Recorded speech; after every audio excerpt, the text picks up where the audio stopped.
Hello hi welcome नमस्ते, मेरा नाम ऋतिक और हम फिर से बात करेंगे एक और इंटरेस्टिंग कंसेप्ट के बारे में। तो ये वीडियो सेमेस्टर 3 के उन बच्चों के लिए मोस्ट इंपोर्टेंट होने वाली है जो बच्चे इग्नू में पढ़ रहे हैं और जिनके पास सब्जेक्ट है इंटरमीडिएट माइक्रो इकोनॉमिक्स फर्स्ट। तो चलिए शुरू करते हैं आज की वीडियो को। वैसे तो मैं सीरीज ऑलरेडी डीओ के लिए बना चुका हूं, लेकिन अब मैंने सोचा थोड़ा सा काम जो है वो इग्नू के बच्चों के लिए भी किया जाए। तो ये सीरीज हाईली इंपॉर्टेंट है उन बच्चों के लिए जो बच्चे इग्नू में पढ़ रहे हैं, क्योंकि ये इग्नू के स्टडी मटेरियल के अकॉर्डिंग ही बनाई जा रही है। ठीक है, तो चलो देखते हैं आज हमें क्या पढ़ना है। तो हम बात कर रहे हैं ब्लॉक 1 के यूनिट नंबर 3 के बारे में, जिसका नाम क्या है, कंज्यूमर सरप्लस क्या होता है। तो वैसे तो मैं इस चैप्टर का इंट्रोडक्शन ऑलरेडी आप लोगों को समझा चुका हूं। जिसने अपने प्रीवियस वीडियो नहीं देखी हो पहले जाके वो वाली वीडियो देख लेना, और हमेशा प्लेलिस्ट की हर एक वीडियो को टॉपिक वाइज ही देखा करो ताकि आपके हर एक कंसेप्ट टॉपिक वाइज ही क्लियर होते चले जाएं। अब जो हम बात करने वाले हैं वो करने वाले हैं consumer surplus and demand curve के बारे में, और वो भी दो गुड्स के केस में। एक तो कंज्यूमर सरप्लस हम डिस्कस करेंगे डिस्क्रीट गुड के केस में, दूसरा हम डिस्कस करेंगे कंज्यूमर सरप्लस को नॉन डिस्क्रीट गुड के केस में। तो दो केस आज के टॉपिक में मैं डिस्कस करने हैं। ठीक है, और भाई चैनल नया है इग्नू अड्डा, तो इसको सब्सक्राइब जरूर कर लेना, खासकर वो बच्चे जो बच्चे इस वीडियो को कॉलेज अड्डा पे देख रहे हैं, क्योंकि कॉलेज अड्डा पे जो वीडियोस है ये सिर्फ कुछ टाइम तक ही रहेंगी, क्योंकि स्टार्टिंग में मैंने डाल दी है ताकि वो बच्चे भी वहाँ पे देख पाएं, या फिर जो बच्चे कॉलेज अड्डा के अंदर इग्नू की वीडियोस को ढूंढते हैं या फिर इग्नू का टॉपिक ढूंढते हैं तो वो बच्चे भी देख पाएंगे। ठीक है, लेकिन बाद में ये सारी वीडियोस जो है वो सिर्फ और सिर्फ एक चैनल पे रहेगी, वो रहेगी इग्नू अड्डा पे। बाद में मैं इसे यहाँ से प्राइवेट कर दूंगा। ठीक है, तो चलो फिर अब चालू करते हैं आज का कंसेप्ट। और हाँ, चैनल का लिंक जो है वो मैंने डाल दिया है इस वीडियो के डिस्क्रिप्शन में। अब चालू करते हैं कंसेप्ट, है ना। अब कोई बकवास नहीं, अब सिर्फ काम की बात करेंगे सिर्फ और सिर्फ, तो वो देखते हैं। और हाँ, एक और इम्पोर्टेंट चीज़ रह गई है ना, वो क्या कि इस कंप्लीट सीरीज के नोट्स भी ऑलरेडी प्रिपेयर हो चुके हैं with important question answer PDF. जिन बच्चों को नोट्स परचेज करने हैं वो इस नंबर पे जाइए 9667836336 पे व्हाट्सएप करके नोट्स भी ले सकते हैं। अब देखते हैं हमें क्या पढ़ना है। तो consumer surplus and demand curve, तो हम लोगों ने आपको याद होगा प्रीवियस टॉपिक में एक चीज डिस्कस की थी, कंज्यूमर सरप्लस होता क्या है ना, और कब कंज्यूमर नुकसान में रहता है, वो चीज मैं डिस्कस करी थी। आज हम उसको देखेंगे एक तो डिस्क्रीट गुड के केस में। पहले समझते हैं डिस्क्रीट गुड का मतलब क्या होता है। आप लोगों ने डिस्क्रीट वर्ड है ना स्टैट्स में पढ़ा होगा, ज्यादातर बच्चों ने, जिन बच्चों ने स्टैट्स पढ़ी थी, कि वहां पे हम ना डिस्क्रीट डाटा के बारे में बात करते थे, यानी कि ऐसा डाटा जिसकी वैल्यूज बिल्कुल एक इंटीग्रल वैल्यू हो। इंटीग्रल वैल्यू कि पूरी कंप्लीट वैल्यू हो, पॉइंटों में आंसर नहीं होना चाहिए, पॉइंटों में वैल्यूज नहीं होनी चाहिए। जैसे फॉर एग्जांपल हम बहुत सी जो क्वांटिटी कंज्यूम करते हैं वो फुल क्वांटिटी कंज्यूम करते हैं। जैसे कि मान लो हम बोलते हैं कि भाई हमने एक टूथपेस्ट खरीद लिया, ठीक है, हमने एक बाइक ले ली, हमने एक गाड़ी ले ली। अभी तो नहीं बोलोगे ना मैंने 1.5 बाइक ले ली, 1.5 बाइक ले ली, 2.5 बाइक ले ली, ऐसे नहीं बोलते हम लोग, है ना। इनकी कुछ क्वांटिटीज, जैसे मैंने एक मार्कर यूज कर रहा हूँ या फिर 2 मार्कर यूज कर रहा हूँ, 3 मार्कर यूज कर रहा हूँ, तो मैं इसको पॉइंटों में नहीं ले पाऊंगा। तो बहुत सी गुड्स जो हम कंज्यूम करते हैं ना उसको हम पॉइंटों में कंज्यूम नहीं कर सकते, यानी कि फ्रैक्शंस में कंज्यूम नहीं कर सकते।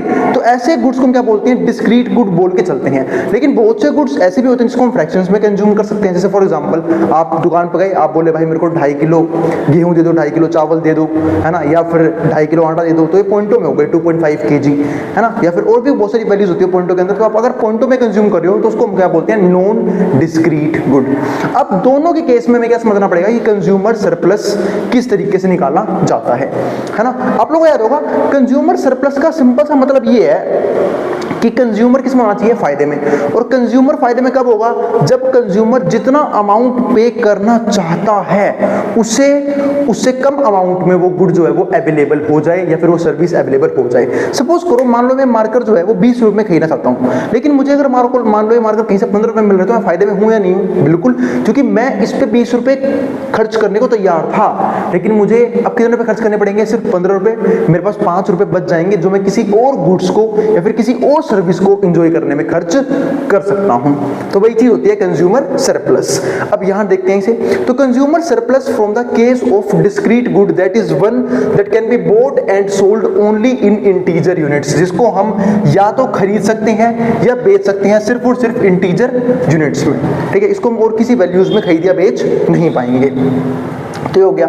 Here you should be clear about the concept of reservation price as well। हमें यहाँ पे एक चीज समझनी पड़ेगी, रिजर्वेशन प्राइस क्या होता है। एक तरह से आप रिजर्वेशन प्राइस आप ये समझ लो कि मार्केट ने एक प्राइस डिटरमाइन कर दिया उस गुड्स के लिए, ठीक है, कि भाई कोई भी पर्टिकुलर गुड्स जो है वो इस प्राइस से ऊपर नहीं बेचा जाएगा उस पर्टिकुलर सेगमेंट का। जैसे मैं एग्जांपल देता हूँ, मान लो मार्कर ही है, आप जनरली देखोगे ना, आपसे किसी कंपनी का मार्कर ले लो, वो आपको ऑलमोस्ट सेम प्राइस के मिलेंगे, 20 रुपए या 25 रुपए के आसपास। लेकिन अगर कोई कंपनी बोलती है कि भाई हम तो कोई यूनिक मार्कर बना रहे हैं, हमारे में कुछ बढ़िया क्वालिटीज हैं, ठीक है, तो हम तो 50 रुपए में बेचेंगे, तो ऐसा पॉसिबल नहीं है, क्योंकि कोई भी पर्सन जो है वो उस चीज को बाय नहीं करेगा उस सेगमेंट के अंदर, क्योंकि कोई भी कंज्यूमर जो है ना वो रिजर्वेशन प्राइस से ऊपर पे करना नहीं चाहता है। जो भी मार्केट में, जो भी इंडस्ट्रीज में प्राइस चल रहे हैं वो उससे ऊपर पे नहीं करना चाहता, इसलिए वो कभी भी हायर प्राइस की तरफ नहीं जाता है, वो हायर प्राइस पे नहीं करेगा। जैसे अब देखो, जब मैं बात करता हूँ क्या बोलते हैं सॉफ्ट ड्रिंक्स की, कोल्ड ड्रिंक्स की बात कर लेते हैं। आपने देखा होगा कोल्ड ड्रिंक्स में जो सेगमेंट्स आते हैं, चाहे वो आधे लीटर की बोतल हो, वो आपको ऑलमोस्ट 40 रुपए में अवेलेबल हो जाएगी, 1 लीटर की 50 में, 2 लीटर की 100 रुपए में अवेलेबल हो जाएगी हर जगह, है ना। और अगर कोई कंपनी उससे ज़्यादा प्राइस रखती है, फॉर एग्जाम्पल किसी ने 150 रुपये रखा 2 लीटर के लिए, या फिर ज़्यादा प्राइस रखा सेम सेगमेंट के अंदर, तो क्या कोई कंज्यूमर उस प्राइस को पे करके उस प्रोडक्ट खरीदेगा? बिल्कुल नहीं खरीदेगा। क्यों? क्योंकि उस सेगमेंट के अंदर चीप प्रोडक्ट्स या फिर सस्ते प्रोडक्ट्स मौजूद हैं, तो कोई भी कंज्यूमर रिजर्वेशन प्राइस से ऊपर पे करना नहीं चाहता है।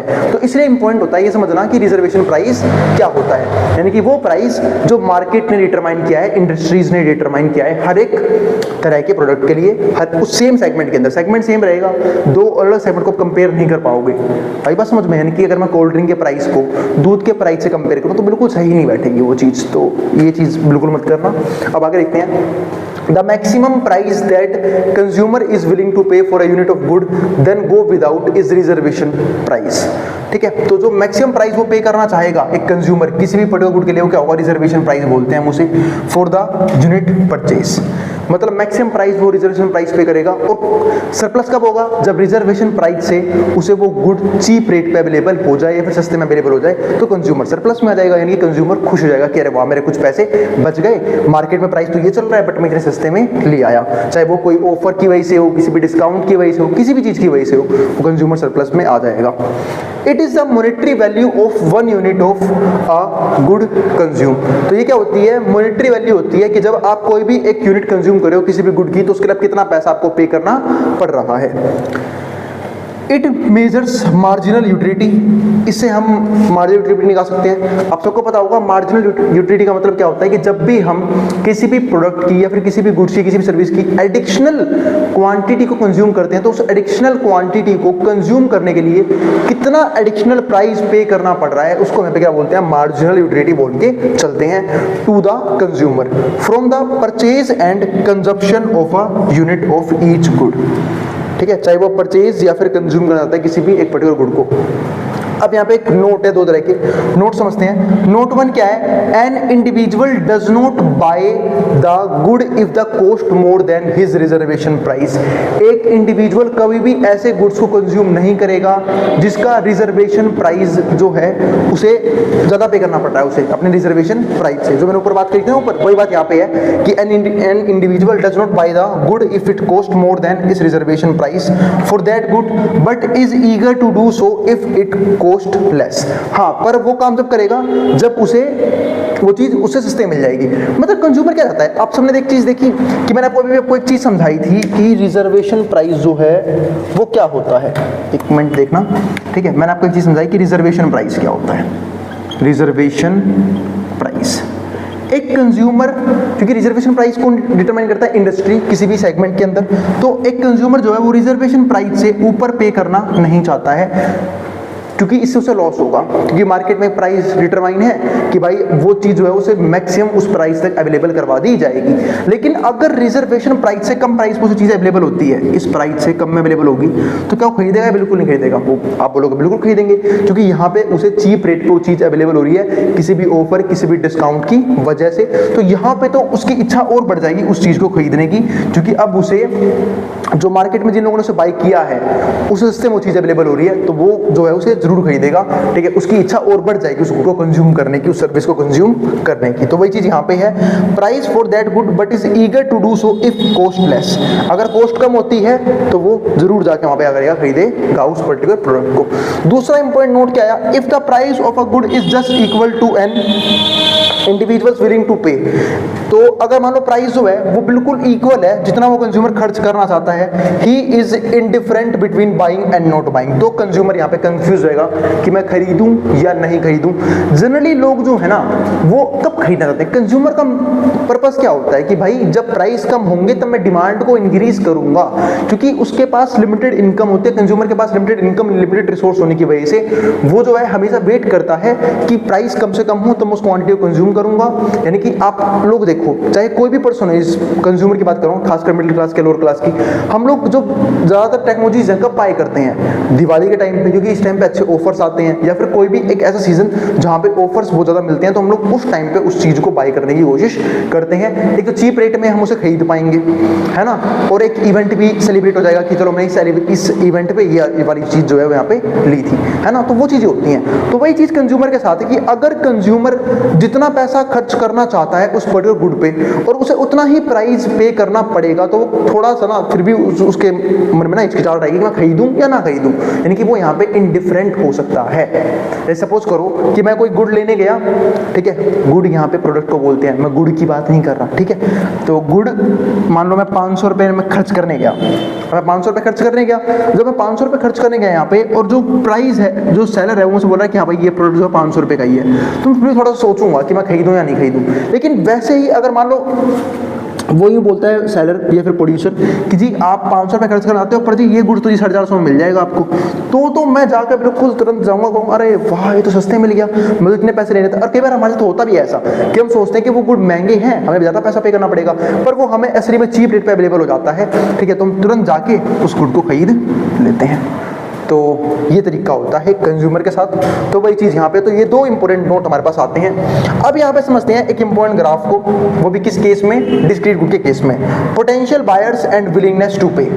अब यहाँ समझते हैं, देखो हर बायर की विलिंगनेस भी अलग अलग होती है पे करने की, ठीक है। जैसे कि कईयों को आईफोन सस्ते लगते हैं, कईयों को स्मार्टफोन्स भी महंगे लगते हैं, तो वो तो डिपेंड करता है ना भाई किस पर्सन की इनकम कितनी है, उसके पास कितनी वेल्थ है, कितने रिसोर्सेज हैं, उसके हिसाब से उसके लिए जो ना डेफिनेशन बनती है कि कौन सी चीज़ उसके लिए चीप क्वालिटी है, कौन सी चीज़ उसके लिए बढ़िया क्वालिटी की है ना। अब जिसकी इनकम अच्छी है उसके लिए स्मार्टफोन क्या होंगे, चीप क्वालिटी के फ़ोन होंगे, है ना। स्मार्टफोन यानी कि है तो आईफोन भी स्मार्टफोन ही, तो स्मार्टफोन यानी कि बाकी स्मार्टफोन्स, है ना, चाहे वो सैमसंग के हों, भाई सैमसंग के भी अच्छे खासे बढ़िया बढ़िया फ़ोन आते हैं, चाहे वो किसी और कंपनी के हों, ठीक है, आप कोई भी एक्सपेक्टेड कंपनी मान लो, लेकिन वो आईफोन की तरफ शिफ्ट हो जाएगा। क्यों? क्योंकि इसका वेल्थ अच्छी है, पैसा अच्छा है, उसको आईफोन जो है ना वो क्वालिटी प्रोड्यूस करके देंगे, या फिर वो स्टेटस सिंबल के लिए आईफोन यूज करेगा। वैसे कहने वाली बात है, आजकल ज्यादातर लोग जो है ना ईएमआई पे भी आईफोन निकलवा लेते हैं, चाहे उसका कोई यूज हो चाहे ना हो, है ना, मतलब कोई काम ना हो उस फोन का, बस लोगों को दिखाना है कि भाई ये मेरा।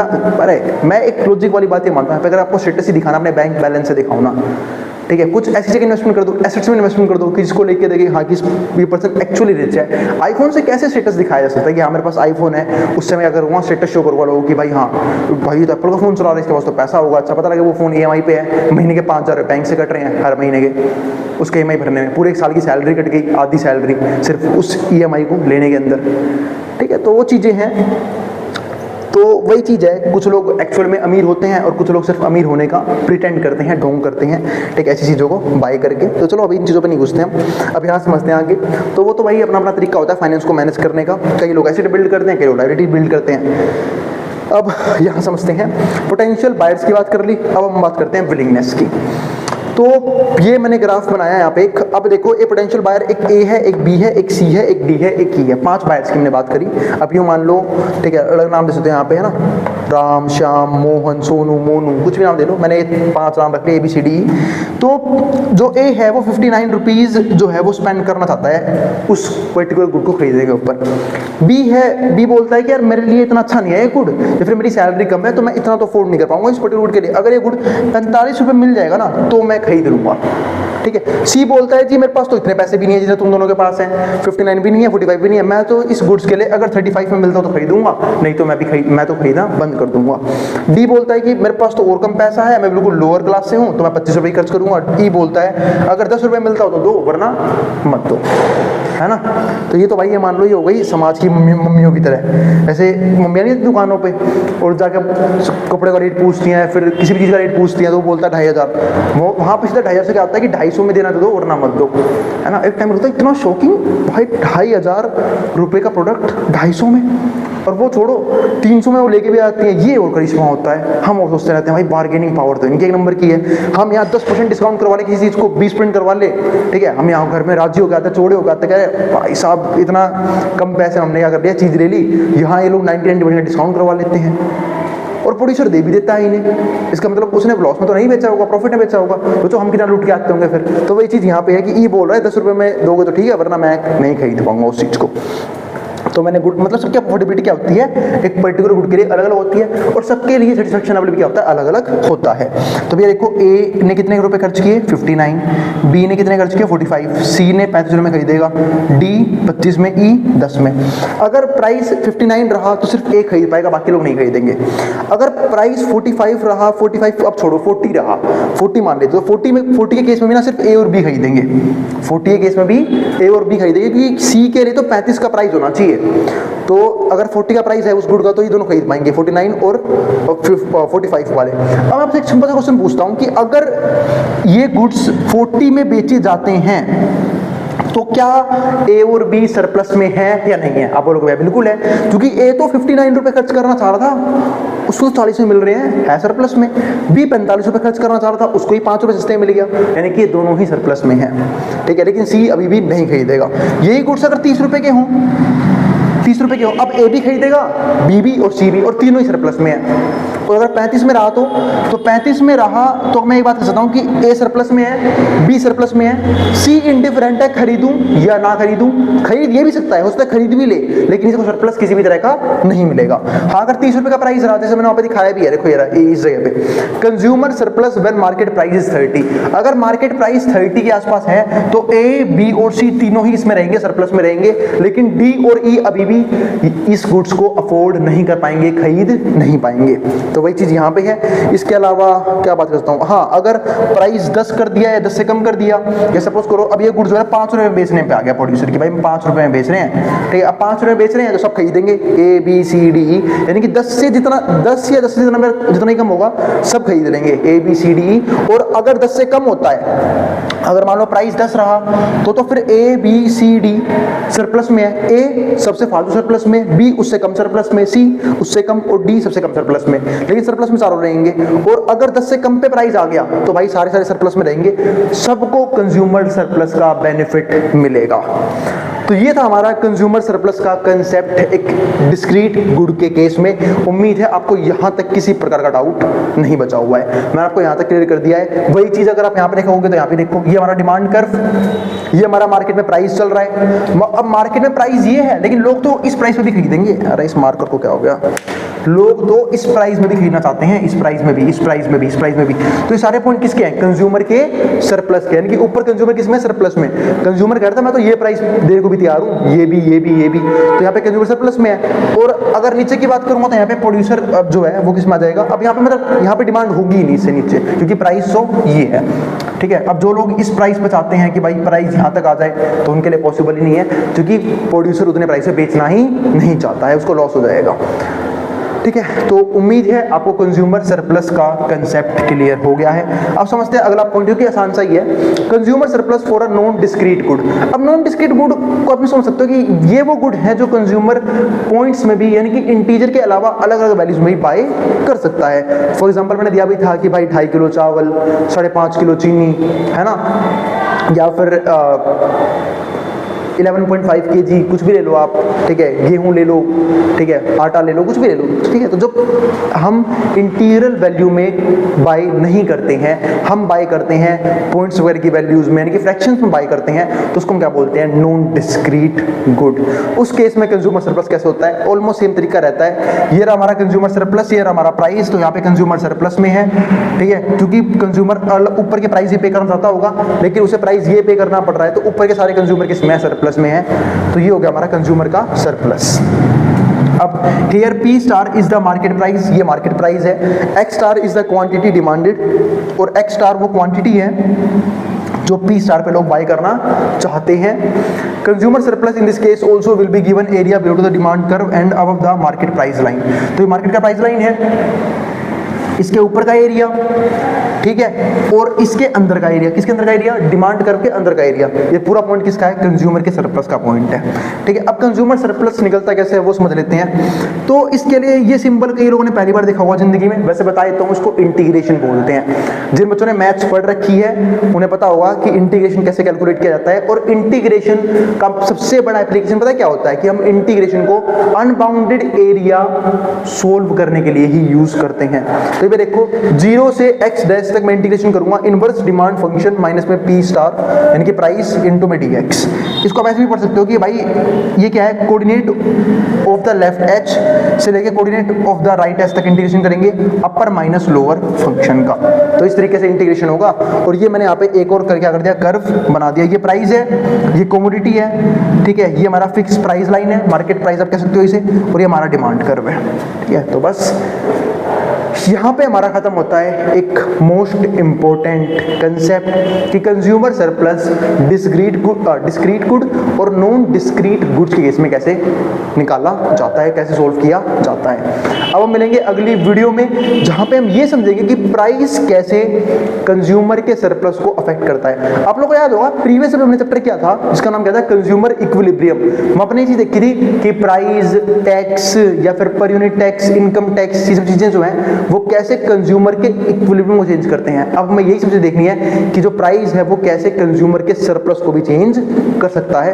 वैसे तो मैं आप लोगों को डिफाइन कर ही चुका हूं कि प्राइस के अकॉर्डिंग कंज्यूमर का सरप्लस कैसे जो वो चेंज होता है। अगर प्राइस महंगे हो रहे हैं तो कंज्यूमर का सरप्लस कम होता चला जाएगा, और अगर प्राइस सस्ते हो रहे हैं यानी कि कंज्यूमर को प्रोडक्ट चीप रेट पे अवेलेबल है तो कहीं ना कहीं कंज्यूमर ज्यादा सरप्लस में होता है। वो मैंने आपको भी समझाया भी था। बाकी आने वाले टॉपिक में ग्राफ से भी समझ लेंगे और डीप में स्टडी भी कर लेंगे, ठीक है। अब हम मिलते हैं अगली वीडियो में। और अगर भाई वीडियो पसंद आई हो तो वीडियो को लाइक किए बिना मत जाना, और चैनल को सब्सक्राइब भी कर देना ऐसी वीडियोस के लिए। और भाई चैनल नया है तो इसको थोड़ा सपोर्ट भी कर देना, और उन बच्चों को शेयर भी कर देना जिन बच्चों का एग्जाम होने वाला हो सेम सब्जेक्ट का। और जो बच्चे इस वीडियो को अड्डा पे देख रहे हैं वो जाके एक नोटा भी सब्सक्राइब कर लेना, उसका लिंक मैं डाल दूंगा वीडियो के डिस्क्रिप्शन में, ठीक है। और फिर भी किसी तरह की क्वेरी रह गई हो, कोई भी डाउट हो, आप कमेंट बॉक्स में कमेंट कर देना, मैं उस क्वेरी को सोल्व करने की पूरी कोशिश करूंगा। अब मिलेंगे अगली वीडियो में। नोट्स के लिए आप इस नंबर व्हाट्सएप करके नोट्स भी ले सकते हैं। अब मैं हट रहा हूँ बोर्ड के सामने से, जिसको जो उतारना है वो उतार सकता है।